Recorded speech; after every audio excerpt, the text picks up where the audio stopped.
Apa saja faktor-faktor yang cukup melatar belakangi kondisi dari pergerakan indeks harga saham gabungan, di mana hari ini kembali lagi ditutup di zona merah dengan koreksi mencapai 1,03% di 7.563,26. Tadi juga sudah disampaikan banyak sekali oleh Andi Syalini bahwa banyak sekali faktor yang mempengaruhi, diantaranya adalah global yang cukup mempengaruhi kondisi investor secara keseluruhan. Nah, saya sudah bersama dengan Andi Syalini di sini, kita akan langsung saja bicara langsung fokus pada seperti apa investor secara keseluruhan ini fokus pada market Indonesia ya. Artinya adalah IHSG ini kenapa kemudian juga kemarin kan kita tahu bahwa performanya mencapai ke level-level tertinggi all time high begitu ya. Tetapi dalam beberapa hari ini ada penurunan tajam tapi ada kenaikan tajam juga di kemudian harinya. Nah, ini seperti apa nih?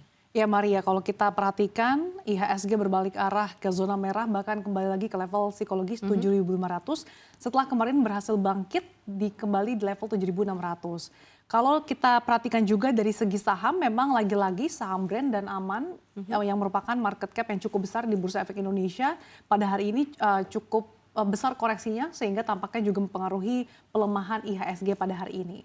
Kalau dari segi sentimen, tampaknya memang IHSG terbebani oleh sentimen global yang cenderung memburuk, terutama tadi terkait dengan kondisi di Timur Tengah yang semakin memanas Maria. Dan ketidakpastian kembali meningkat setelah Iran kembali menyerang Israel, di mana konflik bersenjata tentunya akan menimbulkan kegalauan. Dan pasar investor ini juga akan cenderung membeli aset-aset safe haven ketimbang pasar berisiko seperti saham Maria.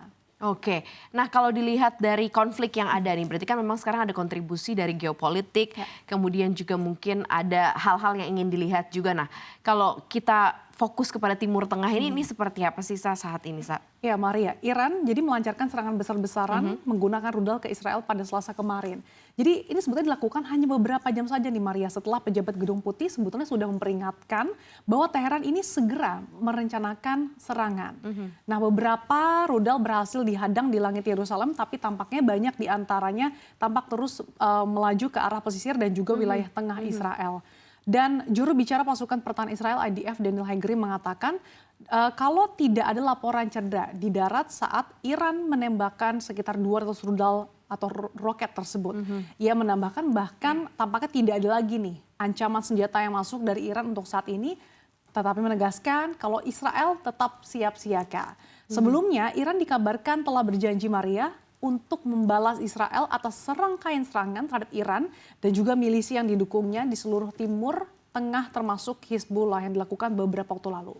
Kalau kondisi geopolitik yang memanas kan biasanya kemudian investor akan mencari negara-negara yang secara perekonomian, secara geopolitik akan lebih stabil gitu karena mereka kan tetap ingin mendapatkan returns, pengen tetap aman gitu, pengen tetap cuan gitu ya uangnya di sana. Dan ternyata China ini banyak sekali menampung aliran dana begitu ya dari investor-investor global begitu.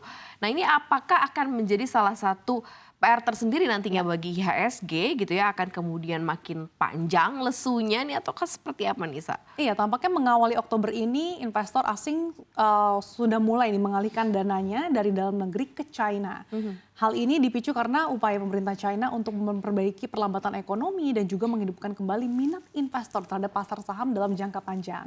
Nah, langkah-langkah pemerintah China tersebut untuk menarik dana ke ekuitas dan juga mendorong belanja konsumennya. Dan ini pun telah meningkatkan daya tarik valuasi perusahaan-perusahaan China, membuat investor memalingkan fokusnya ke pasar saham China. Dari sebelumnya kita tahu bahwa pemangkasan suku bunga The Fed, kemudian diharapkan aliran dananya bisa masuk ke negara-negara emerging market termasuk Indonesia. Dan juga sebetulnya sudah diikuti ya pemangkasan suku bunga oleh BI, tapi nyatanya pemangkasan itu mungkin dianggap oleh pelaku pasar belum cukup menarik nih, lebih menarik China. Lebih menarik China ya. Belum lagi ditambah kalau seandainya pergeserannya bukan hanya ke negara yang mungkin akan menjanjikan kondisi politik yang lebih stabil gitu ya, tetapi mungkin ke aset yang dari secara returns kemudian dari sisi keamanannya yang kita sering sebutnya safe haven ya di kondisi geopolitik. Nah, ini akan seperti apa nih geliatnya?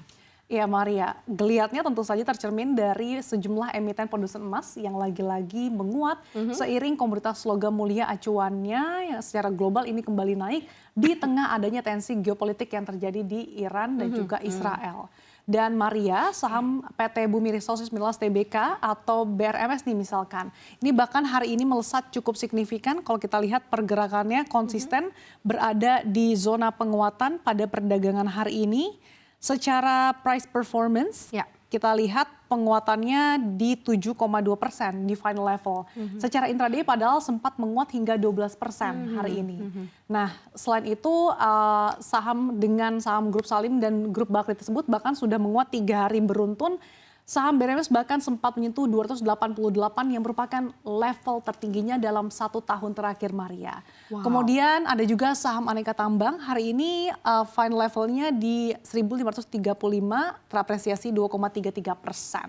Nah, sebetulnya kalau saham Antam juga ini memperpanjang penguatannya bahkan sudah terjadi selama 4 hari beruntun, Maria. Jadi memang pergerakan dan ditambah lagi dengan konflik Timur Tengah ini cukup memberikan sejumlah saham-saham yang bergerak di komoditas emas ini kembali berkilau. Namun di sisi lain, kenaikan harga emas tampaknya tertahan nih dengan pernyataan terbaru Gubernur The Fed Jerome Powell yang mengisyaratkan penurunan suku bunga yang signifikan tidak boleh dianggap sebagai pertanda akan adanya langkah agresif serupa di masa mendatang. Oke.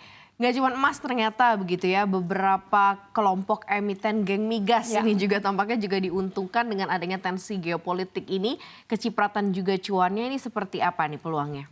Ya, gerak saham emiten migas semakin melaju di tengah penurunan IHSG. Hal ini dipicu karena tadi kenaikan harga minyak yang tersengat memanasnya konflik di Timur Tengah. Hingga pukul 10.30 waktu Indonesia Barat, harga minyak mentah WTI di Bursa New York berada di level $70,87 per barel atau naik sekitar 1,49%. Sedangkan untuk minyak Brent di Bursa Eropa bertengger di kisaran $74. Ini meningkat 1,32%. Nah, kenaikan harga minyak ini kita tahu dipicu oleh manasnya konflik di Timur Tengah akibat serangan rudal Iran ke Israel yang kemudian ini juga membuat saham-saham migas ikut membara. Kita akan update juga seperti apa pergerakan untuk di saham-saham migas hari ini terkait dengan memanasnya tensi geopolitik. Ada energi atau ENRG. Energi Mega Persada yang bahkan penguatannya 7,21%, kemudian Medco Energy terapresiasi hampir 9%, 8,95%, El Nusa juga terapresiasi 6,99%. Jadi memang sebetulnya kalau dilihat dari dua sisi gitu ya, memang pelemahan IHSG cukup dalam, tapi ternyata ada saham-saham yang juga memberikan cuan yang mungkin patut dipertimbangkan juga oleh para investor. Cuannya nggak kaleng-kaleng juga gitu ya, over 5% untuk masing-masing emiten. Kita lihat nanti pendekatannya seperti apa, khususnya di Oktober ini.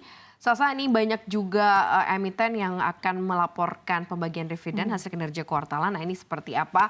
Biasanya ini juga jadi angin segar gitu ya, diburu juga sama pasar nih, seperti apa? Ya Maria, berdasarkan data KSEI ada sejumlah emiten nih yang tercatat akan membagikan dividen interim sepanjang bulan Oktober ini. Di antaranya ada emiten grup Astra di segmen bisnis perkebunan sawit yaitu PT Astra Agrolestari atau ALI yang menjadwalkan pembayaran dividen interim pada 24 Oktober mendatang. Nah, ALI ini akan menebar dividen interim tahun buku 2024 sebesar Rp84 per saham atau setara dengan Rp161,6 miliar. Selanjutnya ada juga nih emiten kontraktor pertambangan grup konglomerasi Astra juga, yaitu United Tractors atau UNTR yang tercatat akan membayarkan dividen interim pada 24 Oktober juga. Jadi jumlah dividen yang ditetapkan yaitu sebesar Rp667 per saham. Nah, ini setara total Rp2,42 triliun. Sementara itu jadwal cum dividen interim di pasar reguler dan negosiasi yaitu 7 Oktober mendatang.